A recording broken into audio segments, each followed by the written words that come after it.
विष्णुगुप्त चाणक्य कूटनीति, अर्थनीति, राजनीति के महान विद्वान थे।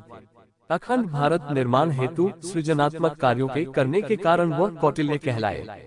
यदि आचार्य चाणक्य के बारे में कहा जाए तो जन्म से, कर्मों से सच्चे ब्राह्मण, उत्पत्ति से क्षत्रिय, सम्राट चंद्रगुप्त के गुरु और अपने माता पिता के प्रथम संतान थे। चाणक्य के बारे में राज ज्योतिषी ने भविष्यवाणी की थी कि यह बालक चमत्कारिक एवं विद्वता से भरे हुए हैं। इनकी विलक्षण विद्वता सूर्य के प्रकाश की भांति आलोकित करेगी।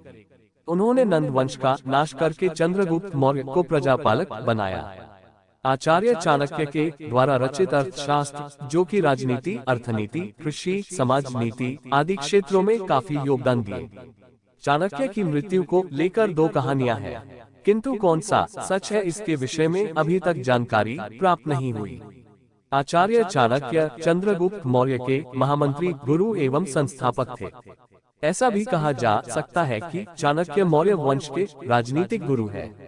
आचार्य चाणक्य कूटनीति आज की समय भी बिल्कुल सटीक बैठ रही है। लोग उनके बताए हुए नीति को आज के समय में भी देखते हैं। अश्विनी पाराशर की बुक चाणक्य नीति के मुताबिक 6ठे अध्याय में चाणक्य बताए हैं कि मनुष्य को गधे से भी 3 गुण सीखना चाहिए। यदि इन गुणों को सीख लेते हैं तो अपने जीवन में उतार चढ़ाव से झेल सकेंगे। आप कभी भी धोखा नहीं खाएंगे तथा सफलता आपके कदम चूमेगी।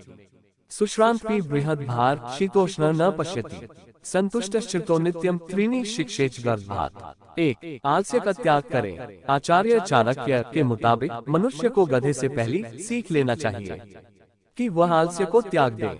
जिस प्रकार एक गधा बिना रुके हुए, बिना थके बुझा धोकर चलते जाते हैं, ठीक उसी प्रकार व्यक्ति को भी आलस्य को त्याग देना है, तभी जाकर जीवन में सफलता मिल पाएगी।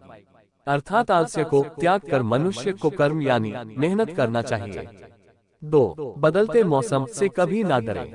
आचार्य चाणक्य कहते हैं कि जिस प्रकार एक गधा हर मौसम में, हर परिस्थिति में अपना काम कर लेता है, ठीक उसी प्रकार मनुष्य को भी मौसमी सर्दी गर्मी में कोई अंतर नहीं होना चाहिए।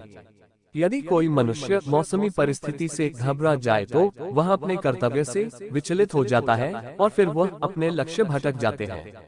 इस प्रकार मनुष्य को बदलते मौसम में भी अपने कर्तव्य के पथ पर सदैव चलते रहना चाहिए। 3. संतोष के साथ आगे बढ़ना। आचार्य चाणक्य के अनुसार जिस प्रकार एक गधा हमेशा संतुष्ट रहता है, ठीक उसी प्रकार मनुष्य को भी संतुष्ट रहना चाहिए। आज के समय में लोगों संतुष्टि की कमी है, जिसके कारण वह और भी दुखी होते जा रहे हैं। गरीब व्यक्ति तो अमीर बनना चाहते हैं, किंतु यदि अमीर व्यक्ति की बात करें तो वह और भी पैसा कमाना चाहता है और इस होड़ में वह अपने खुद के परिवार को भी भूल जाते हैं। यहाँ पर आचार्य कहना चाहते हैं कि मनुष्य को जो मिलता है उससे संतुष्ट रहना चाहिए, इससे परम आनंद मिल सकता है।